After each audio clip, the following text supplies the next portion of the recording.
All right. So, hello everyone. On September the 20th, we're coming very close to the equinox and still in Virgo season, which is one of my favorites because I feel that I'm always productive in this time of the year. And again, I would like to welcome my good friend Balam back to the channel. And Balam is a friend who I met at a cacao ceremony here in the Vancouver area. And I have shared my passion about anthropology and humanity and consciousness and energy with Balam at that time. And we had an immediate connection. And ever since, we are having conversations of all sorts. And today I wanted to pick Balam's brains on the sundial. And as you guys know, I'm so engaged. I'm very, very interested in peoples, cultures, ancient civilizations, bridging and connecting back those civilizations, especially when it comes to messages of the lineages and how so many different cultures and peoples understand the ancient human technology. So Balam is a published author as well. His book, I will link below in the description box for you guys, the Consciousness Triangulation. And so I welcome you to go and grab his book. I know how much work goes into a published piece, as I am writing my first book at this time, and I know what it takes. So please support Balam if you are inspired to learn about consciousness and what that really means. So really, this was my little introduction as your nerdy little alchemist, an Ayurveda practitioner, and body, mind, soul, and all of those things, and harmonization of the frequencies is what my passion is. And I kind of have a feeling for some reason that it has to do with the sundial also. So Balam, please share with us about the sundial and a little bit of the history first, maybe, and then we can go into some other details about it. The one thing I found amazing is that this thing is huge. It is massive, and that the fact that its depth of it is almost a meter, like, oh my God. And so some of the depictions already I have kind of tried to look at. And so I can't wait for you to tell us, first and foremost, what is really the background or the history behind the sundial? Well, the sundial or sunstone, as I refer to it, was found buried in Mexico City after the conquest, you could say. It was found around the 1600s Mhm. and was kept by the main Zócalo, by the main square next to the cathedral, for a long, long period of time. Fortunately, during the revolution, they used it as target practice. The American soldiers that got to the center of Mexico City just used the face as a point to shoot, so it became defaced. Wow. And it was around this time where the sunstone was moved to the Anthropology Museum to try to conserve it and keep it seen as a patrimony of the nation, like. But this sunstone, where does it come from? Like, the thing is, the Westerns have a side of their story. And for the pre-Hispanic people of America, the story, the lineages were passed on by generations through voice. They really had nothing written from before the 1600s. It was all passed on from one generation to the next. So the Spanish and others could not find any records about it, and they misinterpreted lots of things about the stone. Also, another thing is that they used it as an excuse to try to portray the people there as savages. They said that there used to be heart sacrifices in which they would rip the heart out of someone and then they would put it into the mouth of the stone. The stone doesn't even have an opening in the mouth. Yeah, it's got a mouth cart, but it's not deep. You know, you can't put a heart in there. That did not happen. But that was a way for the Spanish to um, justify their acts. You know, they're trying to indoctrinate to help the dangerous natives that were like very feral, so to speak, in their Right. eyes, which was Right. complete. And a footnote on this is that when I looked on Google to have a little research before our interview, and I know this about other things as well, that, obviously Wikipedia came up. And immediately I felt that there's distorted information there. Sorry. Okay, so I think I'm going to leave this comment in this video and we're not going to edit this one out because I do feel that a lot of the facts are never coming through truthfully, actually from that source. And they almost associated the sundial with some sort of a sacrificial, kind of bloody, murderous, some sort of a, idea. Yeah, barbaric idea to be able to allow them to do whatever they wanted. No, we're going to normalize the savages, basically. So most of the information that we have available nowadays in public means has been distorted that way. Not necessarily out of ill intent, but I'd say also through ignorance. Because like what I was taught in my history books in school when I was a kid, turns out that that wasn't the truth. So Wikipedia is drawing from that information, right? So yeah, they're just it's like a worm. One replicates the next thing, and this replicates the next thing, and it gets to a point where nobody knows where it came from, and nobody really questions it. It's kind of like something that I was delving the other day into, which is the words that we use, concepts like justice or victory or fortune. They're actually gods and goddesses in the Roman Empire that helped the people, well, not help the people, basically controlled the people. Because if you have somebody that has he had it bad, he's poor, he's going through hell, whatever, right? But you suddenly present this goddess called fortune. Yeah. And you tell them, hey, the thing is that you haven't prayed enough to the goddess of fortune, but she'll give you a good hand once you do. Yeah. So now you're stuck in this longing. Oh, I haven't prayed to the goddess, so it's my fault. Time to rewrite the books, I feel, huh?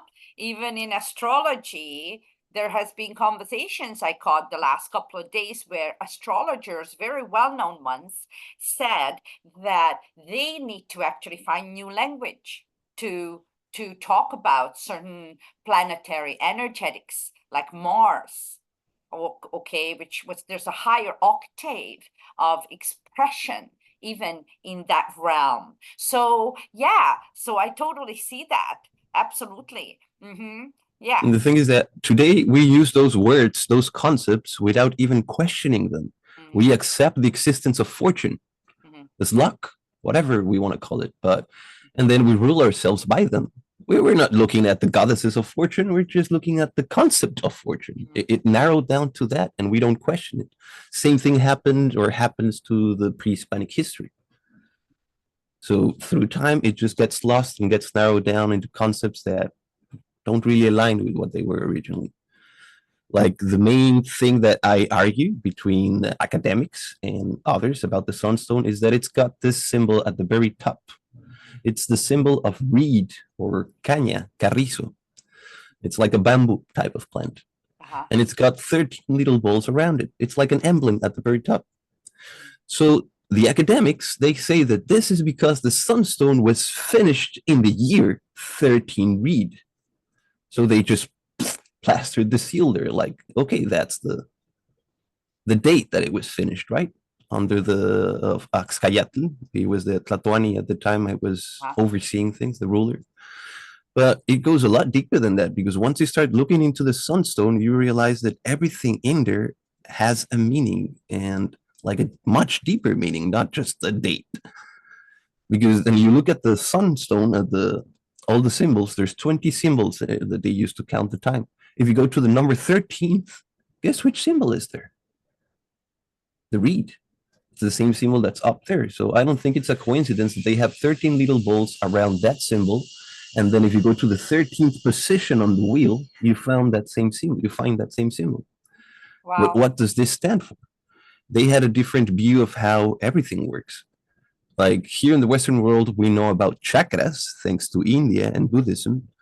And we have accepted the idea that there are resonant points within our body, that we've got six inside and a seventh through which they converge. But for the pre-Hispanic people, they also saw that we have another body, an energetic double. And that body also has six resonant points within. So that makes 6 points on each body, and then the 13th or the seventh through which they all converge, Which is which why it is mesmerizes me. You see that? All of these and how it connects, like, and I think I told you this in a previous conversation we had, which I like to have in my background, like I'm trying to point at the two things. So this one, I received this tapestry from Peru from a friend many, many years ago. And right now, I'm not going to turn my camera to it, but eventually it represents the two serpents. And then inside there's the sun, right? And actually the sun, for me, it's the sundial almost. And then the other one, obviously, is a very old poster of yoga and basically the depiction of the physical body and then the energetic body and then eventually the karmic body, and how all of these civilizations seem to have had the understandings. And then there's the numbers sometimes that that are very profound, like the number 13 to me is the 12 disciples, and the 13th, you know that's another interpretation, the yeah. Christ consciousness in my way of understanding it, right? And they all So, converge through that one. pardon? And they all converge through that one. The 12 disciples, they're joined through that 13th teacher or 13th Right? master. Or even weirdly enough, that I kind of remember this movie, the Indiana Jones movie, the whatever it is called, about the crystal skulls, right? Oh, And the that's Mayan the ones, yeah. other one where there were the 12 like crystal skulls, and then there was a 13th one, which is really the one that activated the other 12. So anyways, eventually there is a connection. There must be. Otherwise, how would all these different cultures and peoples and civilizations understand the same concept, right? So please, before you tell me more about the sundial, I'm interested in knowing what brought you to understand more about the sundial. What was your magnetism to this monolith? Well, I was born in Mexico, Mexico City, and like the pre-Hispanic culture is kind of present there all around. Mhm. When I was a child, I was strangely fascinated by these cultures. I remember fantasizing and imagining how life would be for them, as I would read about the stories or hear about the stories. So it created a deep interest to me into that. And then as I was growing up a little bit more, I, well, was lucky enough to be introduced into a world where there were Lakotas, there were lots of Native Americans or indigenous people, like teachers, elders, that they were sharing their medicine. And I got to see this, right? So I was like, the stories just turned real. I am looking at the tradition taking place in front of me, what they have carried on through the passage of generations. And I wanted to learn more about my culture. I wanted to learn more about the Sunstone. I wanted to go deep into it. And it was coincidences in life because I ended up meeting somebody on a bus on my way home. This person, a stranger on a bus, he did my reading. He told me which day I was born in the Sunstone, just out of my birthday from the Gregorian calendar. And I was shocked by how much he knew about me. It was like he was describing myself, aspects that I had never told anyone, or things of how I perceive reality that I had never really expressed, that he could say them in a much more eloquent and precise manner that I could even think about them, right? So I was like, mind blown. How do you know all of this about me? It's like, your birthday. Like, really? Did that tell you all that about me? He goes like, yep. And then as a small teenager going through puberty and all that, the first thought came into my mind was like, imagine the power of this. If I could know everything about everyone just from their birthday, even my voice cuts off when I say stupid things Right? like that. Right? And The I notes love that the teacher thing gave me about was, astrology, right? How powerful it is to actually know our own blueprint, right? Because someone made you face you in a very profound way. Because how would they know? And I had the same experience about, I want to say about 2019 October. Okay, so it's very interesting. Actually, that was, I believe, the time when I had my first real, like, in-person astrological read by someone. And I just was like, oh my God, how does she have all of that? Where is this coming from? And so eloquently put. So once again, I see parallel to, even if it's done in a different way, there was an ancient wisdom where there was an understanding of certain energies or blueprints that were made up of that can tell us so much intelligence about ourselves. So tell me, like, I wish I had right now in front of me my Mayan birth certificate, but tell me more about that situation on the bus. Where did that take you, that whole story? well, that story that took me into a quest of learning as much as I could. And I said that dumb idea to this person that did my reading, he looked at me like, whoa, I was not expecting that. And if you want to learn for that, he told me, I'm not going to teach you. This is not for that. So you're on your own. And that like pushed my ego button. It was like, like if I need you, come on, I can go research on my own. So that was a good thing because that motivated me to go and actually research. In Mexico, there's this school that's called Escuela Nacional de la Historia y las Artes, la ENA. It's also the institute, the INA, Instituto Nacional de la Historia y las Artes. Anyway, it's like this public university that is focused on anthropology and all of that type of subjects. But back then, they didn't really have a lot of security in the classrooms or anything like that. You could just walk in. So I walked into so many classes about those cultures, about the Sunstone. You had access to the library. You just need your ID as a Mexican. So I would spend hours in that library. I would stumble upon people in that school, and I learned all I could about the Sunstone. I ended up finding out the math behind of how to do the conversion between the Gregorian and their count of time. The thing is that I couldn't get the same reading this person had given me years before. Like, I know the math and everything. I take my birth date, I try to convert it, and I get something different from what I was told. And it did not really resonate with me with that said. And I tried doing readings to some friends here and there, and they were like, sure, man, that looks like a fun thing. But there is no magic. That je ne sais quoi was gone. It was until years later that I stumbled upon this individual again. You in a did the same person? Same person in a Oh my 30 million gosh. people city. Wow. And he told me, well, today you are going to do your own reading. And I'm like, what? He's like, well, let me guess. You've spent all this time trying to learn about the Sunstone. I'm like, yep. And let me guess. You now know how to do the math. I'm like, yep. And let me guess. You're not getting the same result that I gave you. And you're not finding the magic that you found when we did it. I'm like, yep. Like, well, the thing is this. I was just like you at your age. And Oh my God. I met someone like me, you could say, my teacher. He passed on this count of time to me. And he explained to me that most of the knowledge, most of the wisdom is passed on through spoken words and lineages. So what this means is that if you go down to the main square in Mexico City, the Zócalo, and you look for tonalpuques, which would be the title term, if you want to call it, right? I am a tonalpuque because I read the tonalpohualli, which is the Nahuatl name of the sunstone. And you might get 3 different readings.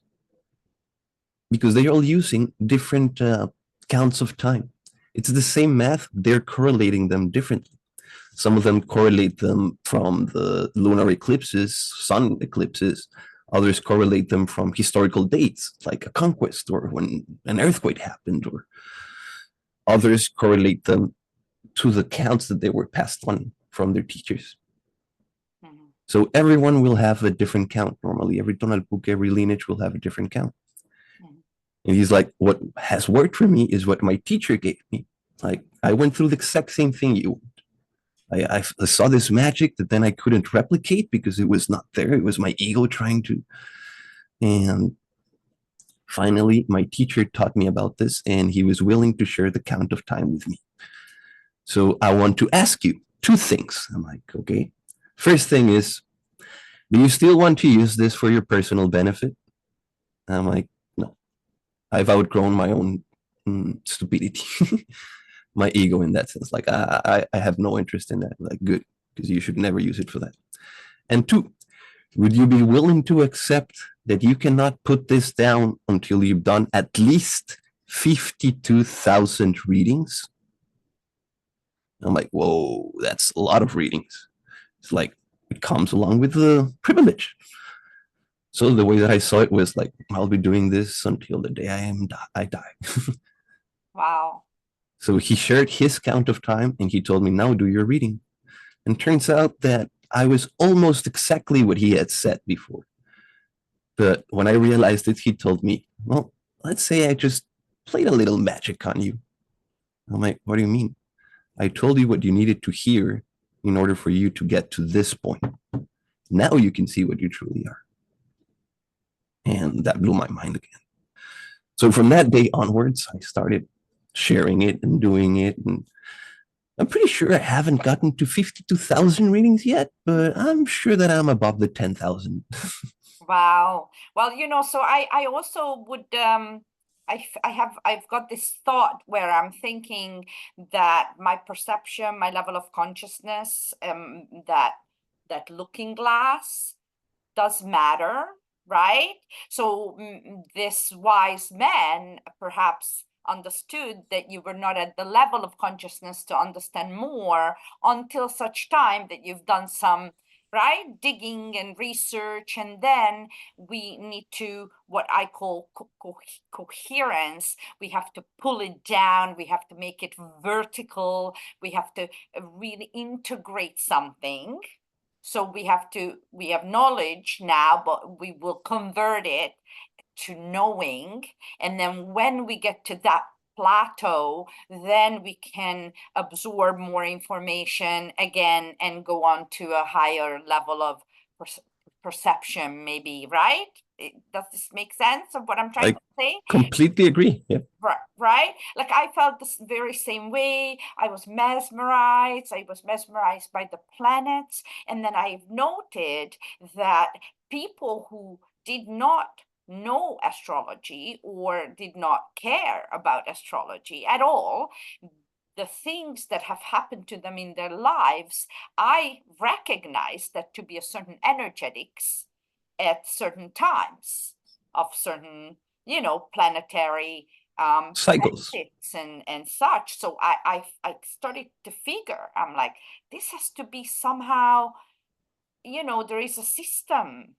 It has to make sense. There's some sensible about it. It's not just some ethereal, esoteric, put it out there and grab it not, see me not thing. There has to be very real, tangible system that runs behind that we need to understand. And in order to reach that knowledge, I think we need to work the level of frequency and vibratory value so that we kind of see on a different plateau, right? Definitely. I'd say it's related to the amount of energy that you have. Yes, right? So this is where, when I say frequencies is our currency to my viewers and to my vibe tribe, is that's what I always mean. It's not a slogan, it's not a marketing scheme, it's not a one of those things. It is the thing that, if you really think about it, is your frequency is what you can, it's your currency, your current, your electrical, electromagnetic, vibratory value, and the frequency of it, is those are not the same thing. Vibration and frequency are two different things, but they need to work together as a tool in order for us to reach the certain level of knowledge, right?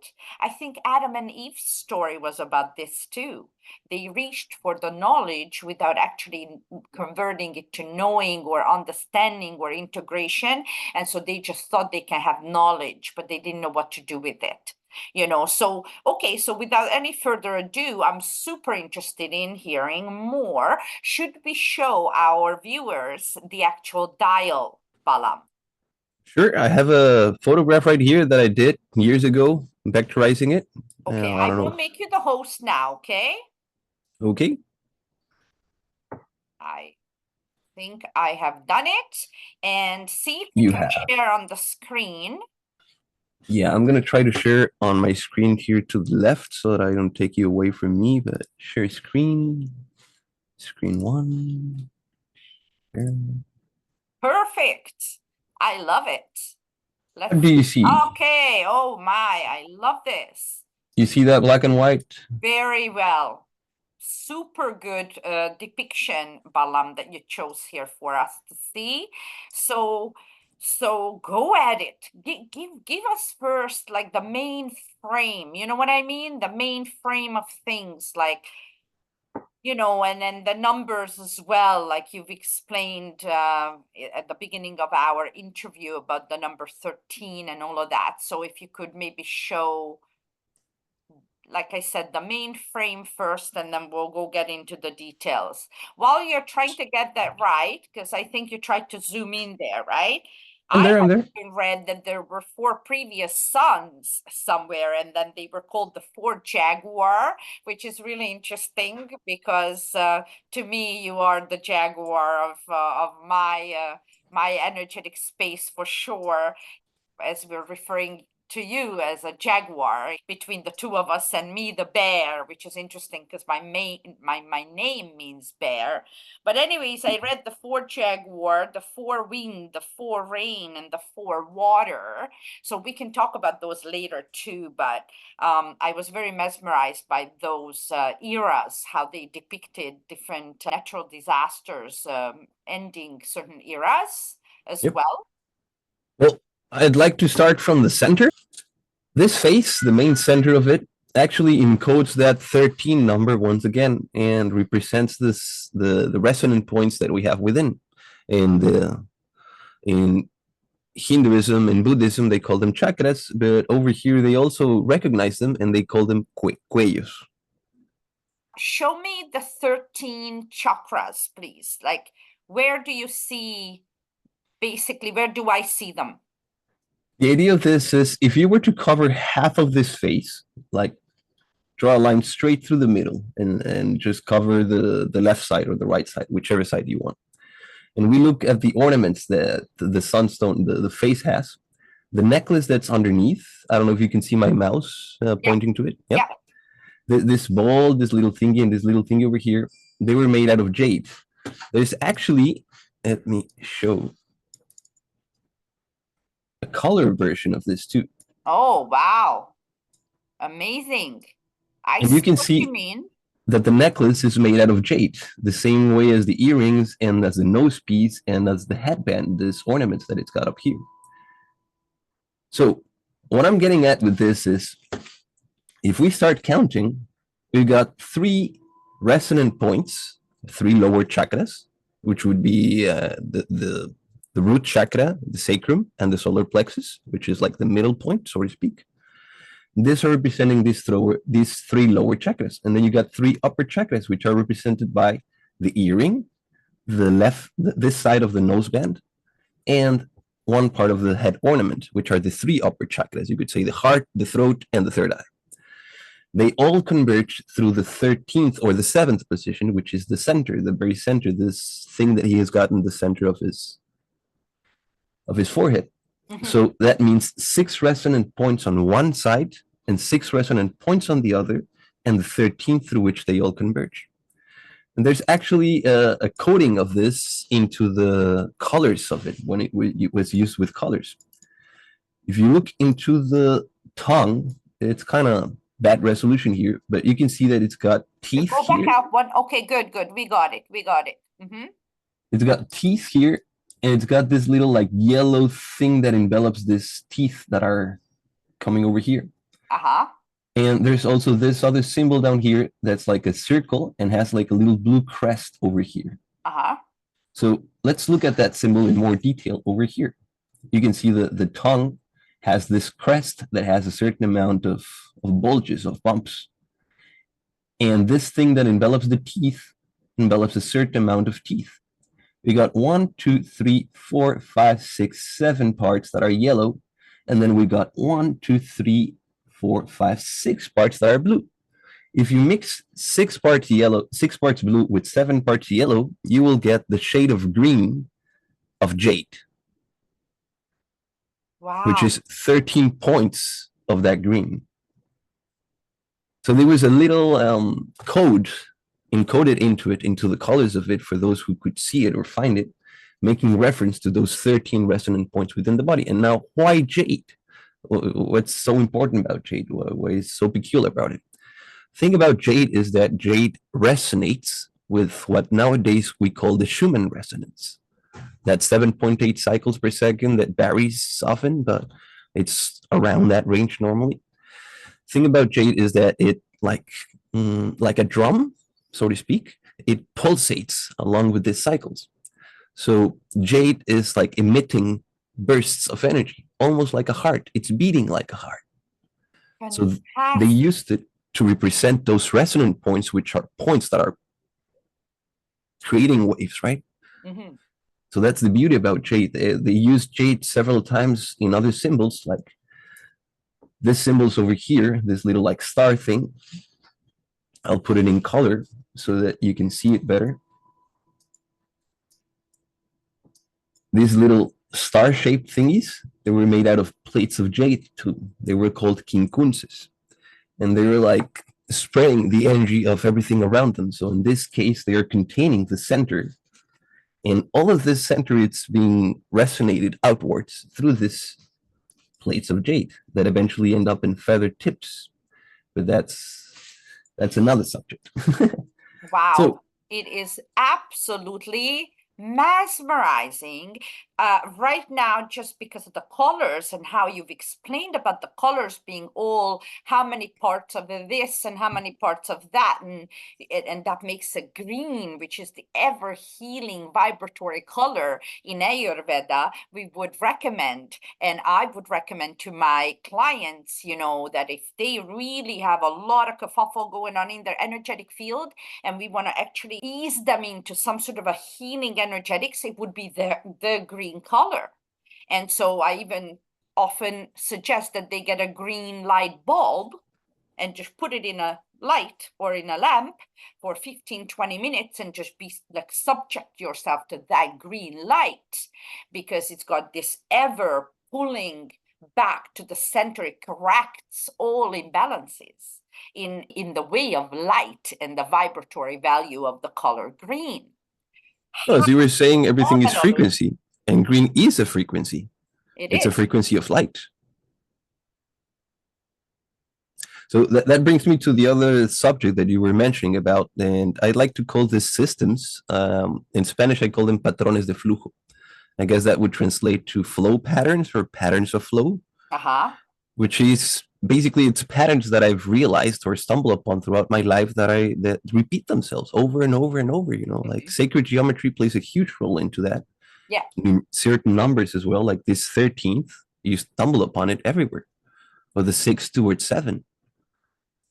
Anyway, so this sun, this face, is encompassed in this other symbol, I'm zooming out so that you can get a better look at it. Mm-hmm. This Yep. symbol here, the big one, the one that encompasses the four suns that you were mentioning earlier, it's called Olin, which means movement. It's over here in small as well, in the 18th position, that little tiny one. And as you were mentioning, it has these four openings, and each one of them represents an era, represents a sun before our time. We're on the fifth sun right now. What does this mean? Like, these eras, as you were saying, you could correlate them with natural disasters, even like the Great Flood and whatnot. But what they speak of is of different times in which life evolved into a new stage, so to speak.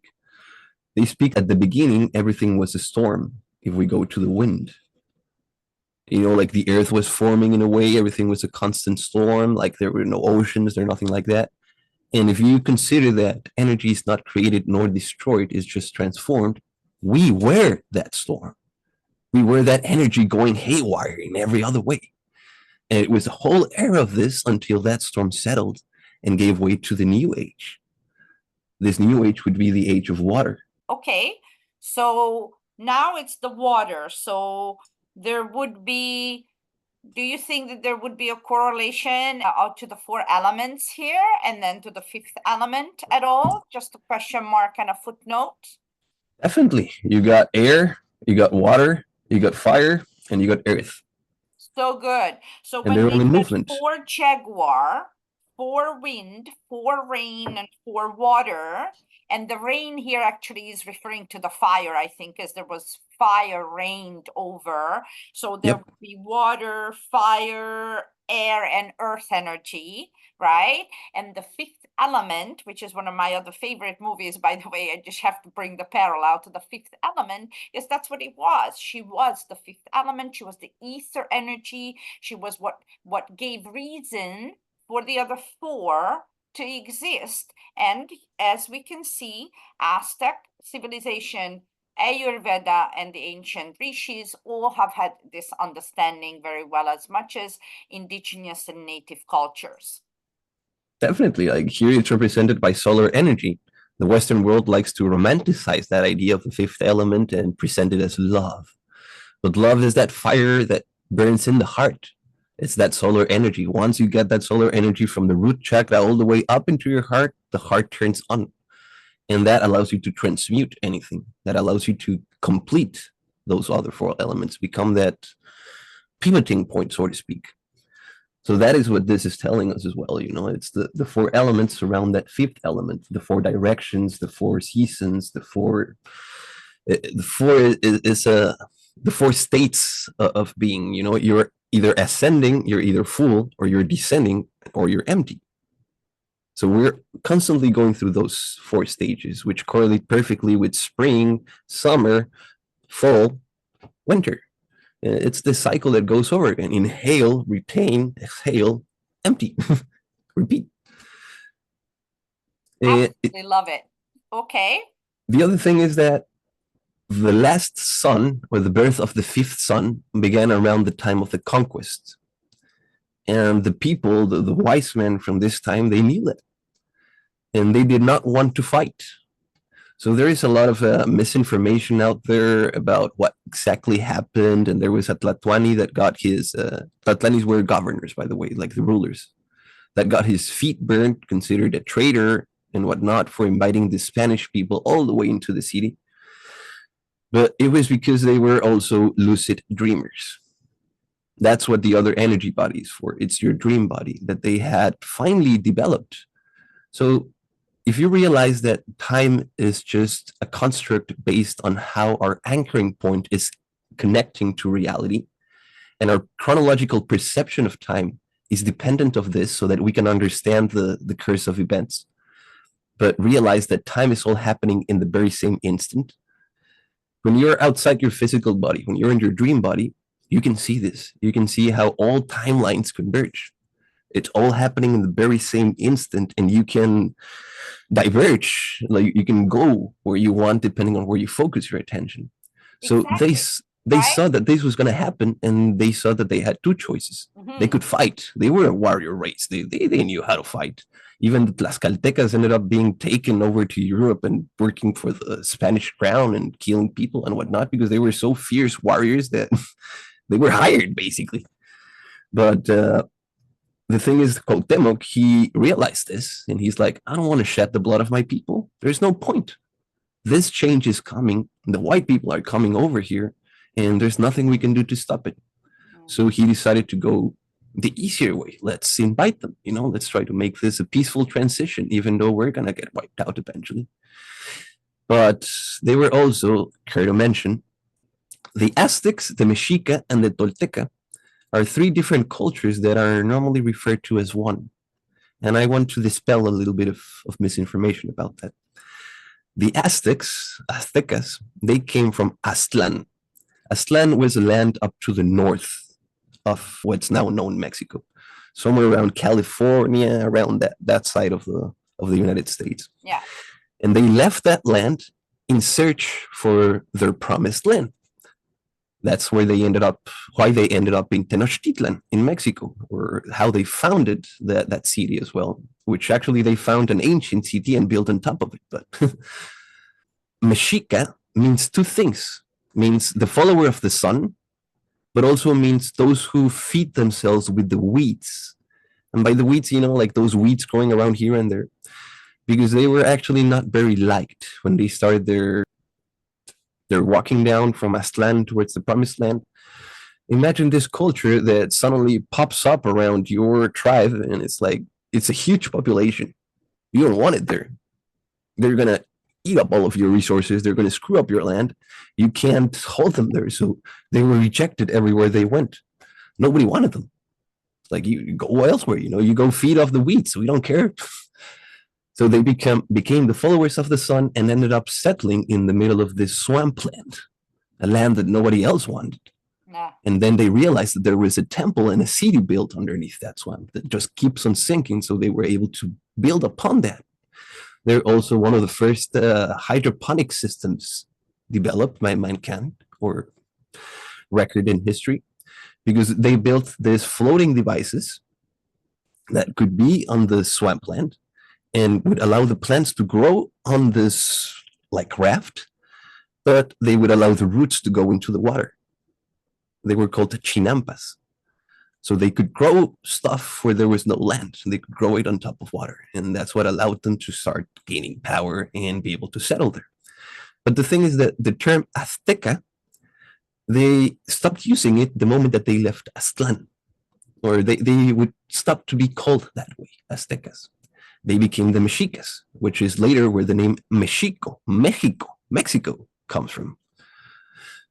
But when the Spanish came, the Spanish language, it's a lot harsher, like the si yo te digo, mijo, it's a lot like they have a hard time with soft sounds. Yeah. So saying Mexica was harder for them than saying Azteca. So they just stuck with Aztec. And because some people did call them Aztecas because they used to be the Aztecas, like it was just the name that stuck with them. And nowadays we mainly hear Azteca, but they were truly Mexicas. Azteca Mexica, you could say. And now the Tolteca, why does this come into play? The Tolteca, they were another tribe as well, but they were also considered the wise men. It was considered a state of being too. You could be a Mexica Tolteca, you could be a Tlaxcalteca Tolteca, if you achieve that state. Tolteca truly means great artist. And what is an artist? It's someone that can perceive that beauty of life or that thing that others can't, and then is able to manifest it through their art, whichever means it is, be it a medicine song, be it a drawing, be it spoken words, whatever you want, an action, a gesture, and convey that to others, open others' perceptions to that. So the Toltecas were the ones that held all this wisdom.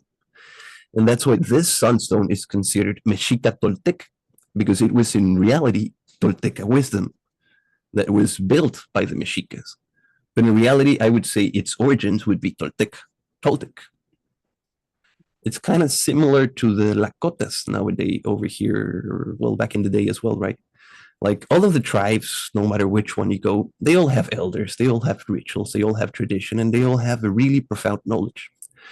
But some of them actually took from others. There were one that was like a representative of this tradition in a way, like the Lakotas. They hold the medicine really close to heart, and the Lakota medicine is emulated throughout the country. Actually, an interesting thing is that the Red Road in Mexico has a lot of influence from the Lakota medicine.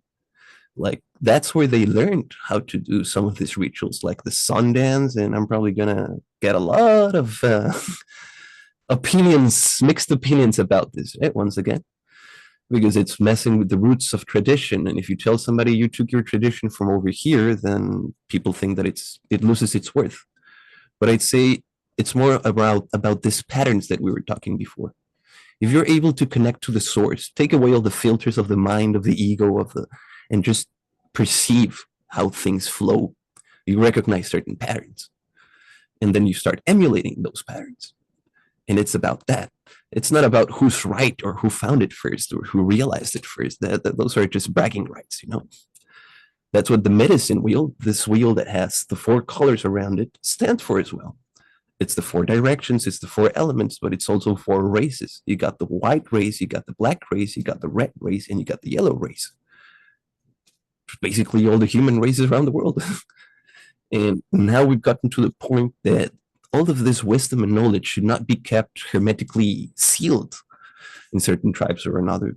I mean, I understand there's still a lot of hurt from what happened, and it's hard to trust when you've been hurt in the past. But it's a generational trauma. There is, and this is my expertise. I also have generational trauma, karmic recovery and generational trauma clearance of lineages of generations is the subject matter of my book. And I can assure you, as I am in the directorship of the Ayurveda Association of Canada, I deal with a lot of people with Ayurvedic doctor lineages and Ayurvedic practitioners, and so generally the people from the Indus Valley and all the different information, biospiritual information that they're carrying in their being, very recognizable. And there's a lot of hurt, and then from colonization times and previous persecutions. And I actually have a very big karmic connection to India as one of those who actually I understand from past life regression journeys that I was persecuted there in a previous life. And then, so the miracle about this ancient technology, Balam, is that density is our destiny.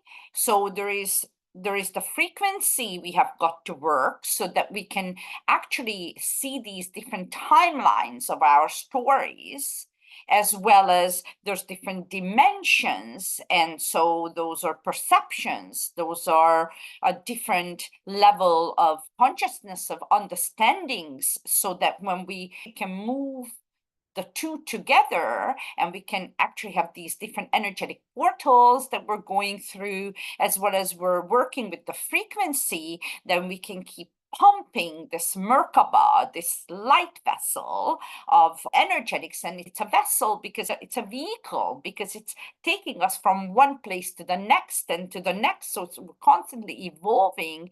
And like you were saying, I appreciate patriotism to the land, but I also am very cosmopolitan, like in this regard. Like I think that humanity to me is paramount at the end. So I think all of these different ancient wisdoms and all of the people that have got the wisdoms and that are carrying the wisdoms, as you are one of them to me, who is getting me closer to this vision of what it was depicted in the sundial as well, and how it correlates, for example, for something I practice in Ayurveda and Ayurvedic wisdom.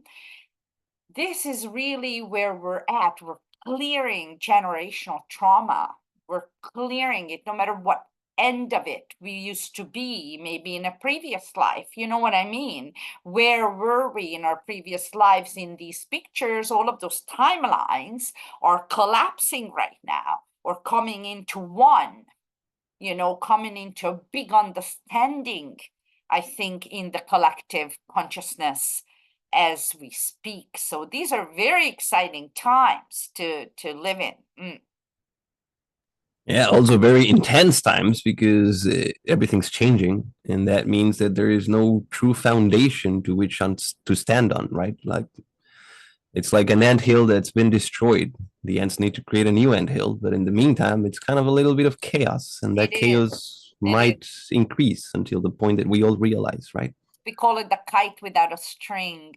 And so what's interesting about this comment of yours, and I so agree with you, there's so much information coming in, so much going on in everybody's collective like in the collective consciousness, in the quantum field, in everybody that I deal with on a day-to-day basis, and a lot of my vibe tribe, we're realizing our multidimensionality. So there's a lot coming in, but right now, in our currently known astrology, by the way, yesterday, today, tomorrow is a particularly beautiful, grand earth trine energetic signature. And so that means that right now Pluto is in Capricorn, cardinal earth. The sun is still in Virgo, which is mutable earth. And Virgo says, let's weed out what doesn't resonate, what don't belong, and let's keep the pieces that are valid for our journey to build out of now for the future, right? And then there is Uranus, which is a sudden electrical shock and electrical current going through us, like a sudden energy, usually comes from the left field, that is currently in Taurus. So between now till 2026, I want to say January, February, there's a lot of Uranus energy in Taurus as well. But right now, these three planets are all sitting in an earth sign, creating this grand earth energy or trine or favorable energetic signature. So whatever is actually happening now, yesterday, today, tomorrow especially, will really be a major foundation for where we're going to go and what we're going to make happen for the next few, decades or more. But definitely a very interesting time to talk about the kite without a string today, which is very grounded in its energetic signature. So that is so amazing. I'm looking at my notes, and I just want to make sure that I really have the other circle now outward from the 5 suns. So wherever you left off with the 5th sun, take us out to the next circle outward, Balam. Well, you still see the sunstone? Yep. Well, with this movement of the sun and the 4 elements, you could say that's like the driving force. Like I was saying, that heart becomes that fire that is able to transmute energy.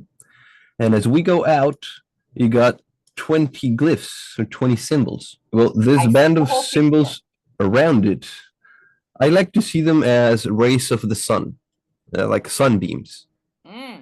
Different blocks through which the sun is, this degrees over here and this degrees over here and this degrees over here. Each one is pointing kind of like we are in a way, If you grab a ball and you put a light inside the ball and then you put thousands of little pinholes on the ball, you're going to get thousands of little sunbeams going out. They're all the same light that's coming from the center, and each one is getting a different angle of, just like us, we're those pinholes, so to speak.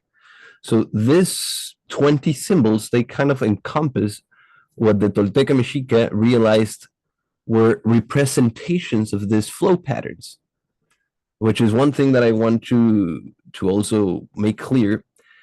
between the gods and goddesses and all these deities as how the Western world sees them, you know, the whole pantheon of gods. And for the Mexicas, it's not about gods and goddesses, it's about the essence of things. When they speak about Hecatl, which the Westerns would say, oh, the god of the wind, they're not really talking to a god of the wind, as in how you would imagine it.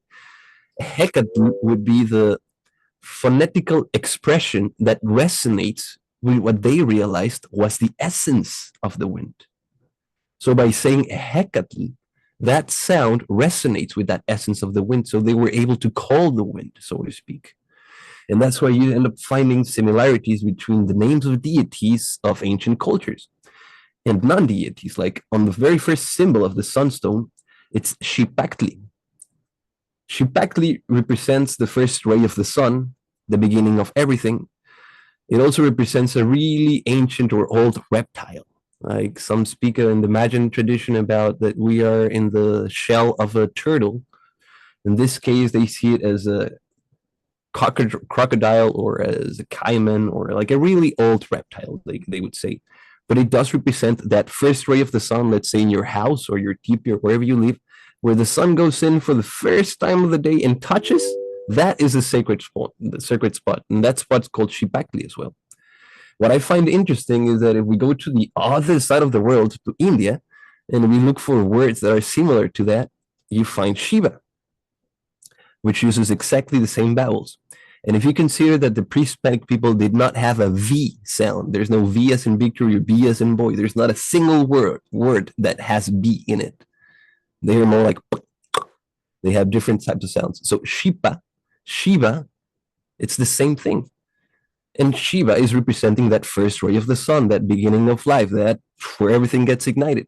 So it's the depiction of a certain energetic signature. Like that's just my language of it. But I also understand that the deities, as I understand them from, Hinduism, Buddhism, the different deities also were just a depiction of a different energy that they wanted to pray to. So there's not these different individuals, that sometimes people think that that's what the deities would be, but there are different version or a different lit energetic signature of the being.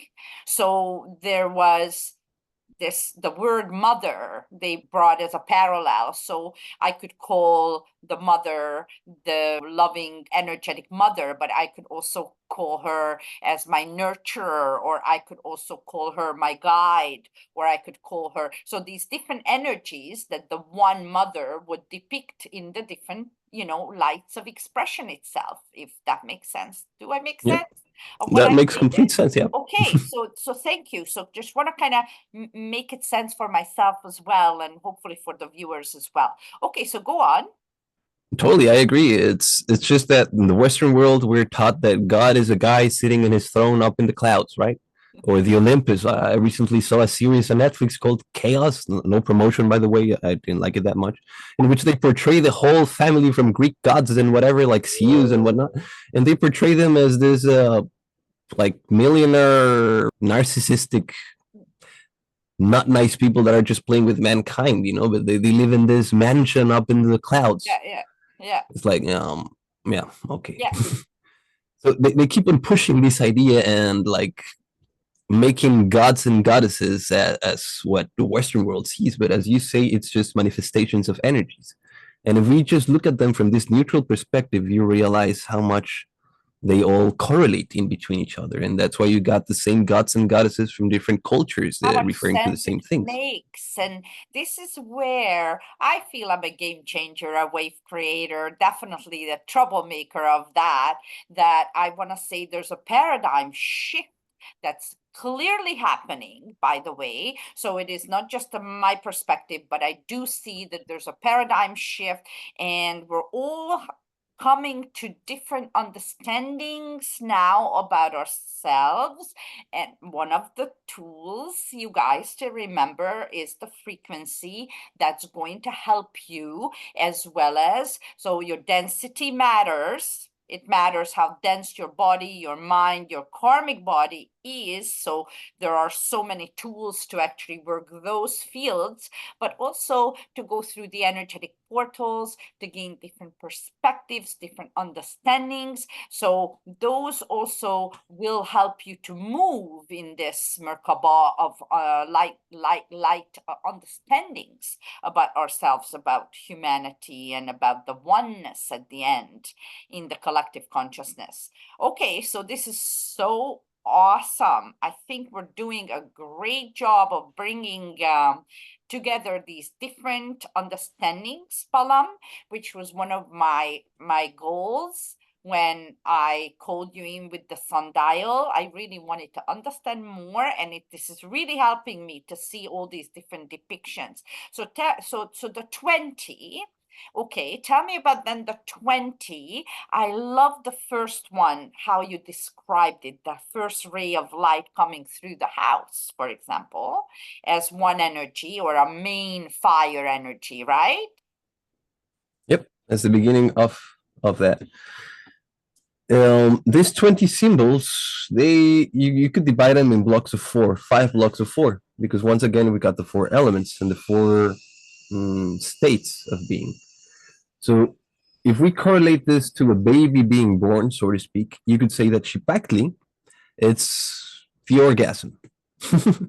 It's when mom and dad, they get together and they start building up a lot of energy, if they know what they're doing, instead of just reacting to it, in order to energetically create an opening for that consciousness to come into this reality, to manifest into the womb.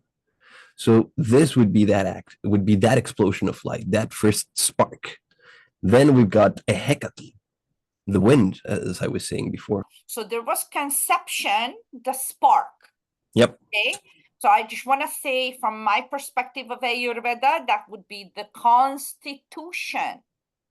And thank you so much for actually, because I'm struggling to explain this to my vibe tribe, that at the time of conception is when that biospiritual information package comes into life again, that you carry from previous lives, collected, all of it, all previous lives information that you collected, bio-spiritual. So biological as well as spiritual information packaged together contains a data package. It's a data package. I don't know how else to say it.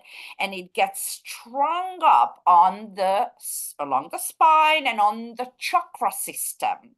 Now we have got it good.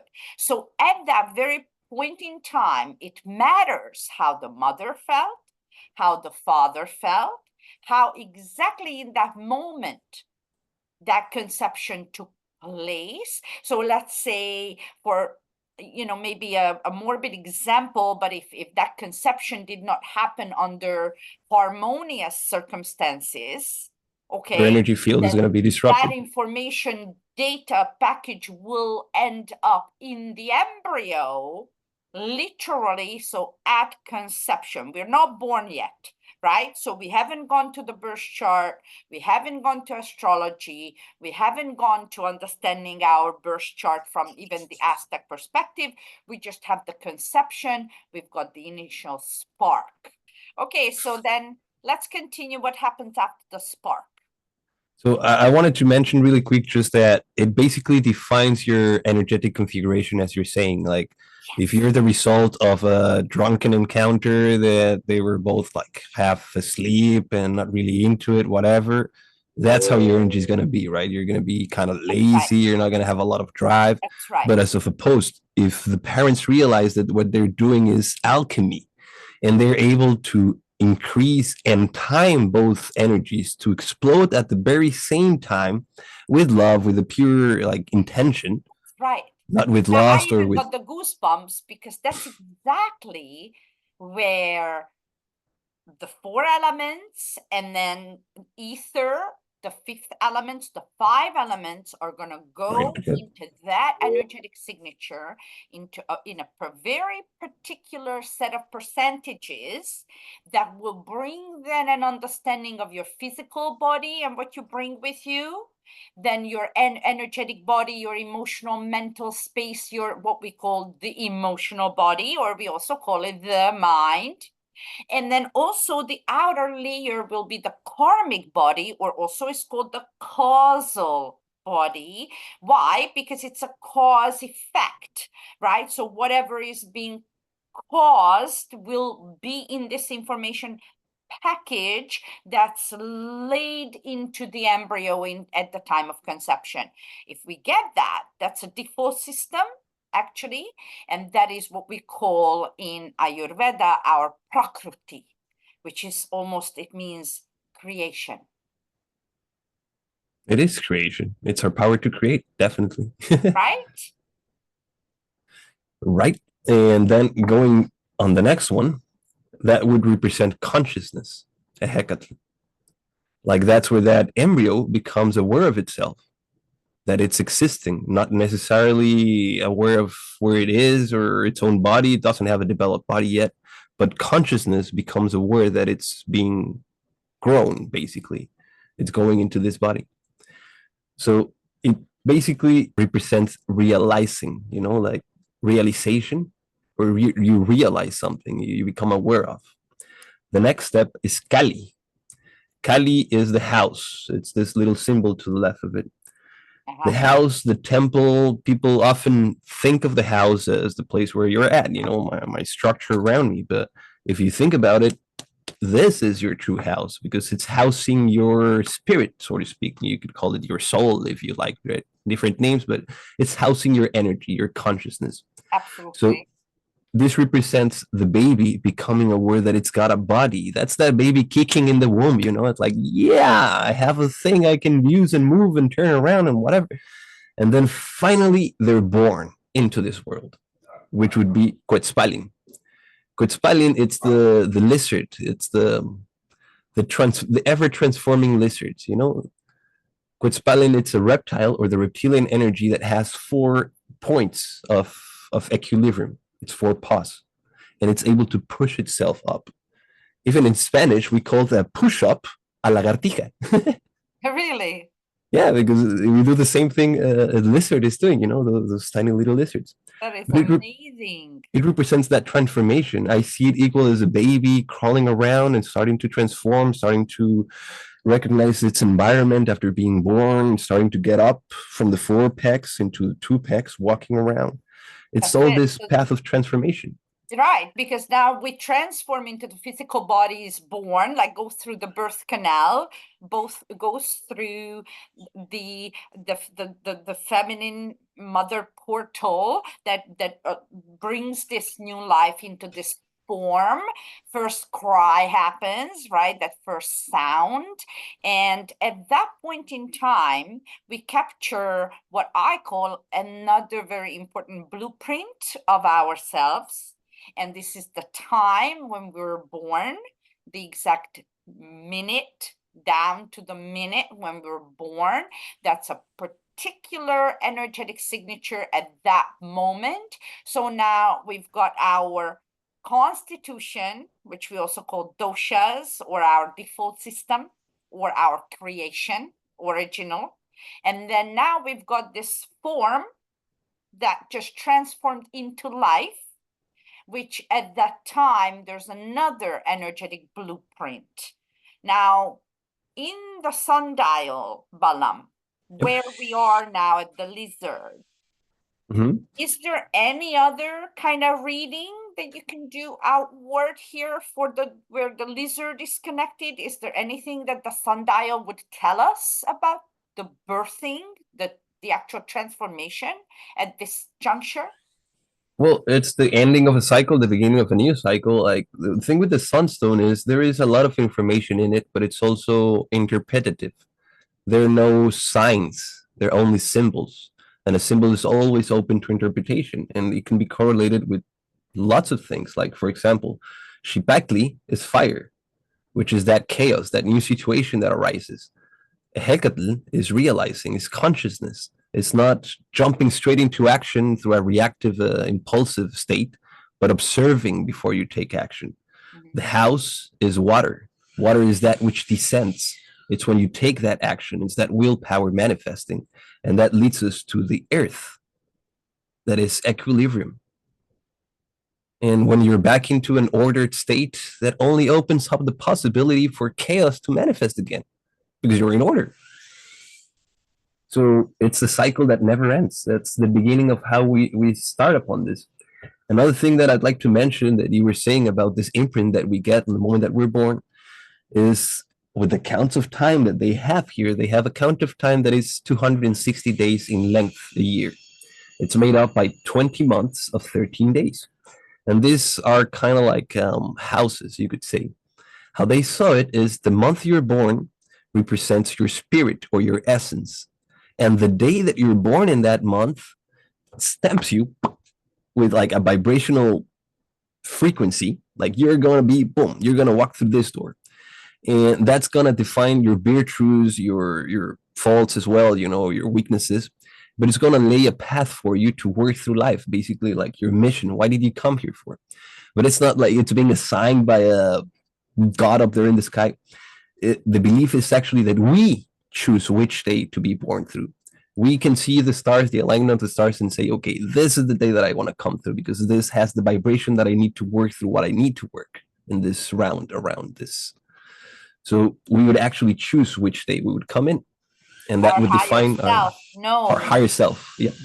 A higher self knows. And how I interpret this is like, geez, like I'm so like totally like buzzing right now, I think with 1,000 miles an hour. You're like, I'm just like so excited to actually see all of this coming together, because then the higher self knows exactly like how, you know, there's babies that are late, babies that are early, babies that are really early, or born under certain peculiar circumstances. So we choose the particular energetic signature that we know our soul needs for our growth, for our soul growth. So for that reason, if you're more harmoniously connected to your soul, you know, and rather get away from just the 3D, the more you will allow the navigation of your soul for your life to go through certain things, even when your mind would say maybe no, or I'm afraid of it, or oh, no, it's dangerous, maybe I shouldn't do this, but the soul just says go and take a leap of faith or go for it, or just there's something that's internally navigating you to something. That is that energetic signature that is really mesmerizing. Well, wow. So what happens with the fifth guy? It looks like almost like this little, it's almost like a, I don't even know, like a snail or a snake with the little squares, or like a network of squares in it. It is Right a snake. after the lizard, right after It, the lizard. it is a snake. It's Coatl, the snake. On the fifth position, what does this represent, this Coatl? Now, that's where I'd say most of humanity gets stuck. Like just as you were saying before about the snakes that are behind you, the snake represents those lower vibrations, or the reptilian vibrations, survival, fear, desire, and it represents that path of climbing through those vibrations into a higher state of being. That's what the feathered snake, Quetzalcoatl, really is referring towards. It's a snake that was able to lift itself up from the lower vibrations and fuse itself with its other end.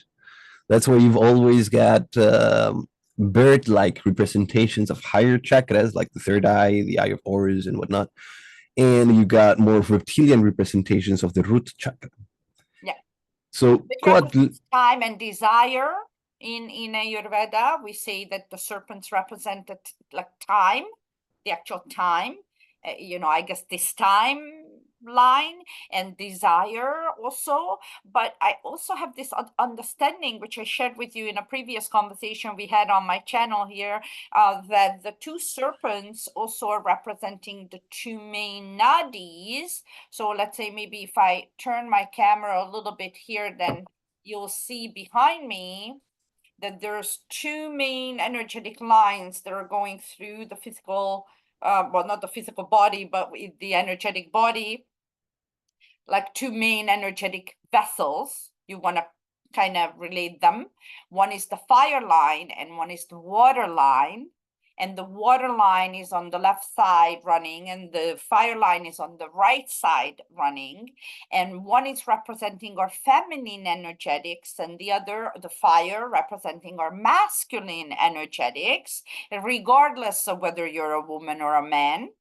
So we both running these fire and water lines, which are, what are they representing? Fire is representing transformation, so metabolism, but it also represents your demeanor in the mental space. Are you someone who's constantly angry, or are you just an intense person, like so intense? Or are you someone who doesn't have drive or ambition? Or on the other side, with the water line, we're representing our capabilities of allowing our feminine energetics, our receivership, our transmission fluid is the water through the energetic body, and then it correlates down to the physical as well. So it will connect to physical things and physical organs that are responsible for certain things, such as the water metabolism is in the sacral chakra,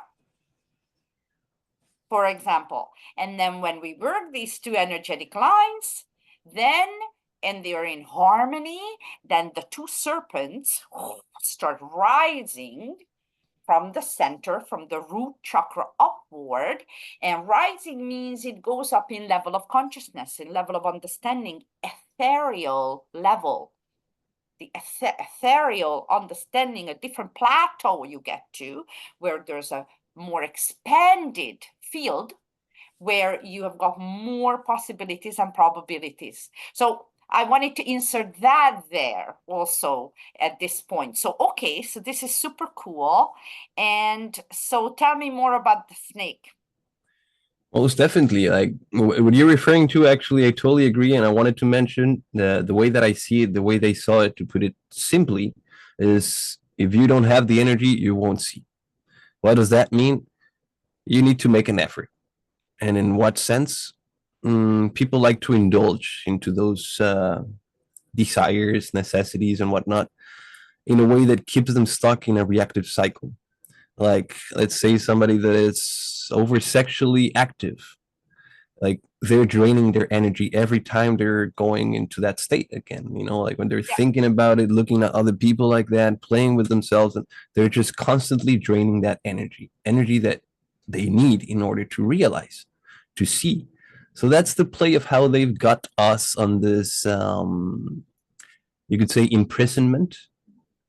They used to refer to it as the prison of the moon, because as you probably already know, like the moon affects us emotionally quite a lot. During a full moon, the passionate crimes around the earth increase exponentially, just because we are more reactive to everything. And under the new moon, it's the opposite. People are more calm because there is no disturbance out there. But it's about being aware of how we are behaving throughout life. If I'm wasting my energy all the time and being angry and reacting to everything that happens, if somebody looks at me wrong in the street and I go like, I'm burning my energy towards that, right? So it's about stop playing around, because everybody knows what they're putting their foot in, like everybody knows what they should be doing and shouldn't be doing, not from a moral stand or perspective, but more from an energetic perspective. You know that if you go eat at McDonald's, that's not going to do your body any good. You know that if you stuff your face with alcohol, that's not going to do your body any good. You're never going to get past that threshold. And that's what I mean by people getting stuck in that serpent state, because they're only constantly seeking that and they can't get past that. Now, one thing that I like to mention about the sunstone at this point is that it's a circle, and we've got these symbols to the sides, to the top, and to the bottom. It represents the 4 directions, but it also represents the 4 hours of the day. You could say the sunrise, the midday, the sunset, and the midnight. In this case, on this end, that would be the sunset. It's that moment in which light succumbs to darkness. Like if you want to step forward from this step to go into the 6, which also aligns with numerology, a certain chaos, or the refracted light, You have to take that step into that darkness. What does that mean? It's not about making a pact with the devil. It's about having faith and jumping into that abysm without having anything to hold on to. That's why the next symbol is Mikisli, which represents the death. It's not necessarily your physical death, but it can be the death of the ego, the death of a persona that you have stuck in your head, the death of all ideas that prevent you from growing and seeing things under a new light. They have a lot of power, and most people are not willing to risk that. As long as I have my paycheck, my beer, and my football games and my TV, I'm good. I don't want to know anything about anything else. Like you do you. Yes, and so it's so interesting. I mean, I agree with you. So last bit of it, okay, that even in Ayurveda, there's different times of the day with the different energetics as well as in our lifetime. Initially, we are in a kapha stage of our lives, which is water and earth energy, which is actually when it accumulates, it does a lot of mucus and all of that. And so little kids, all the way up until to puberty, would have a lot of, colds and coughs and snot and sneeze and all that kind of baby fat and all the kind of stuff. So it's almost like we got to clear that out. Like even lots of kids with asthma or a lot of them grow it out, right? Because asthma also is caused by that accumulation of mucus. So then once we get puberty, then we go into pitta, which is fire, with a bit of water around it, so it keeps it safe, so it doesn't spread. But this is the period of our lives when we produce, when our factory is got to work. We got to do things. We have responsibility to carry our own selves, earn our living, create, produce, that kind of stuff, procreate as well, of course. And then it goes all the way until, usually with women and even men, is till retirement time when they no longer are active, or with women if their time of being able to procreate ends, with men when they stop working really and producing. And then we enter into our third phase of our lives, which is vata, which is a lot of air and ether energy. So that's when it's dry and it's cold. So a lot of elderly that goes down south to get some warm and nice, kind of climate, and go and cruise around West Palm Beach, or go to Florida, or go down to these beachy places. Go to Mexico, yeah. That innately, that energy that really dries you out and wrinkles you up and shrivels you up and so on and forth. So this is wonderful. I see. So if some people are willing to take that jump and step into that abysm, kill themselves on a ego level, not physically, they will step into that chaos for a little bit, yes. But it's in that darkness that they'll be able to find their own light. And that's what the next house stands for. This is Mastl, the deer. The deer represents divinity, you could say sacrality. It's the moment in which you connect with something higher than yourself, where you connect to that source. You could call it God, but I don't want to go into religious terms, right? But it's where that spirit manifests to you, your own higher self. That gives you, that's the seventh position, by the way. It's like we've got 6 colors in light. The 7th is through which they all converge. We got 6 chakras within our body. The 7th is through which they all converge.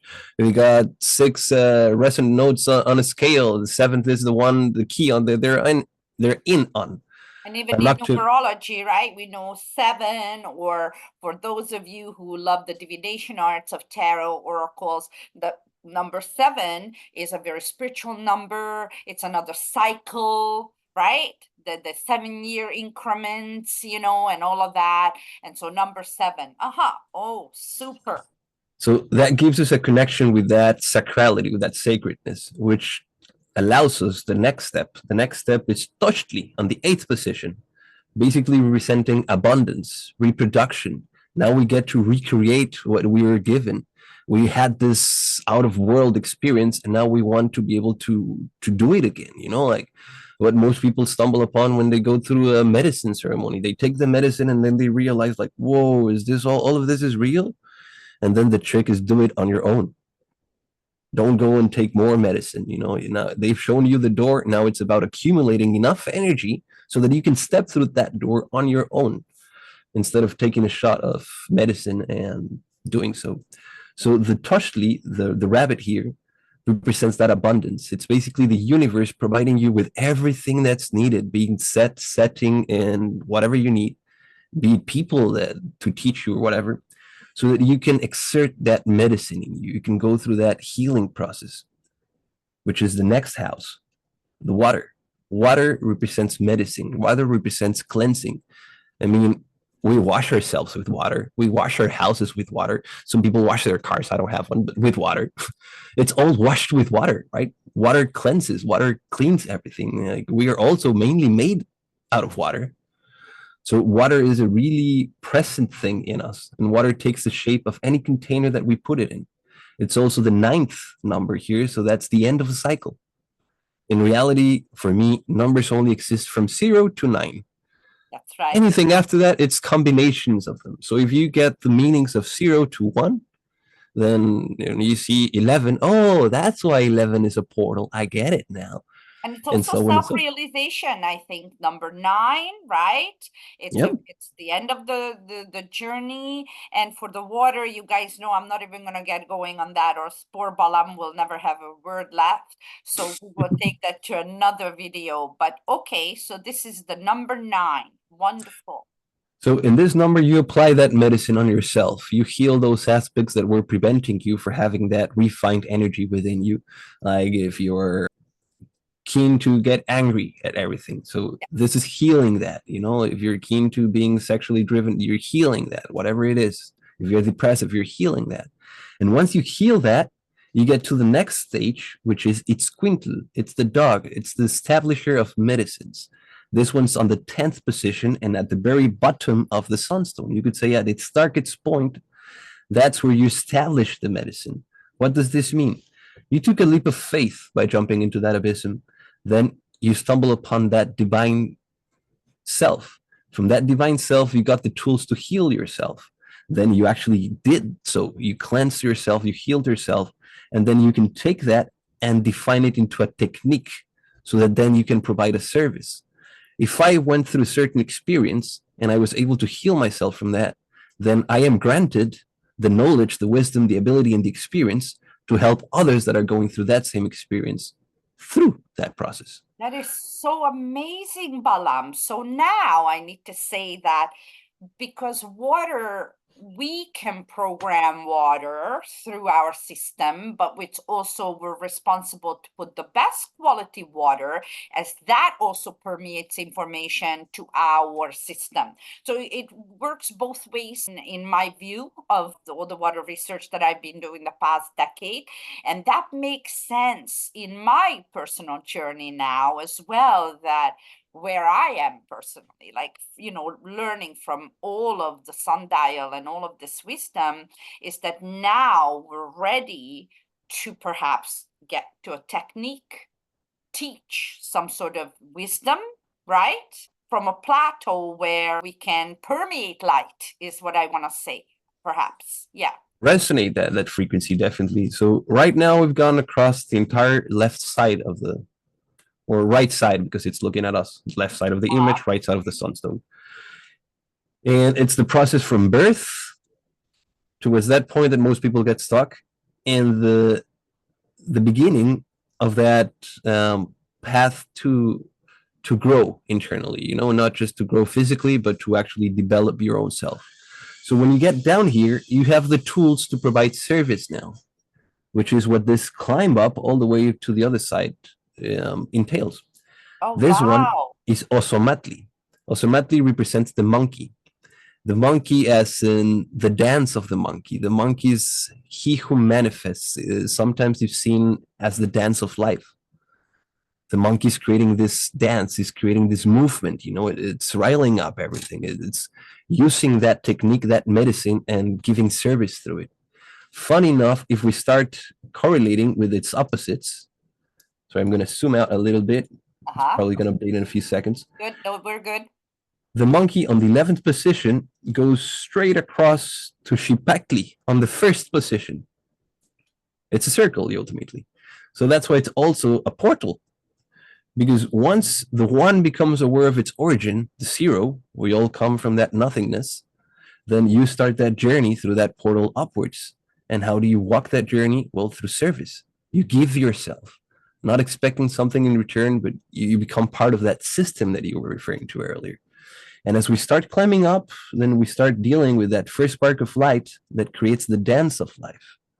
We're taking that dance of life to the next step.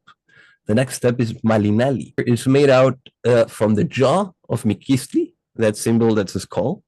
And the jaw is being used as a pot almost, from which these weeds are growing. Malinali translates to weeds, not marijuana, but weeds in general. Weeds as in those plants that you see them bloom spring, summer, and fall. You see them all die. Winter, they're gone. Somehow they come alive again in spring, and over. So it's this constant cycle of death and rebirth, of rejuvenation, of evolving one, whether you like it or not. It's also referred to as la escalera celeste, or the celestial stairway, which is this stairway that we're climbing. I like to see it like vines, and you start climbing through the vines. And the other end of Malinali is none other than Ehecatl, the wind, that knowledge united, so to speak. So that path leads to that knowledge. And we start climbing through that path. We start going through those vines, through that jungle. And that takes us to the 13th position.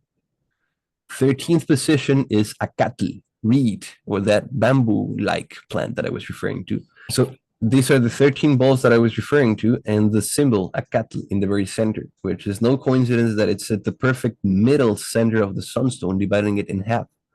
Because I see this plant almost like a tightrope. What do I mean?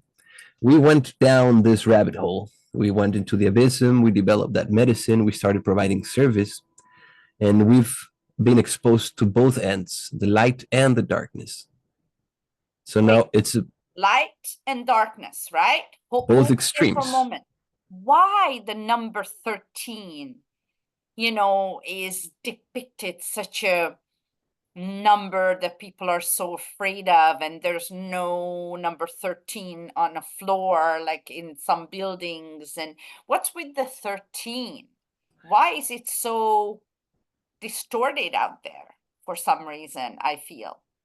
Well, my own opinion, which is all that I can really give, is that 13 is a sacred number that's been used by many ancient cultures, but it also holds a lot of power in it.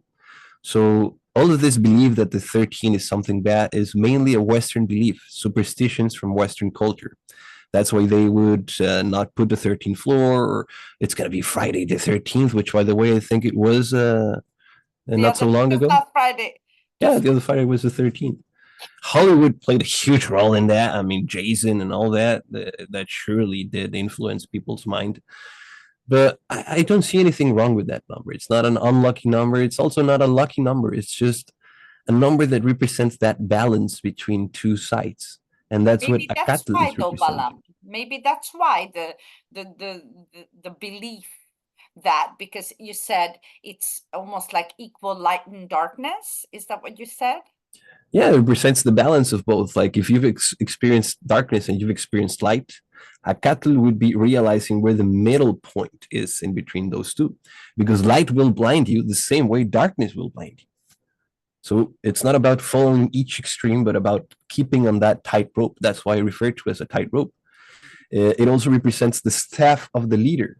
It's this straight plant that grows straight from the ground up to the sky. It's not going and creating branches here and there. It's just one straight point that goes straight.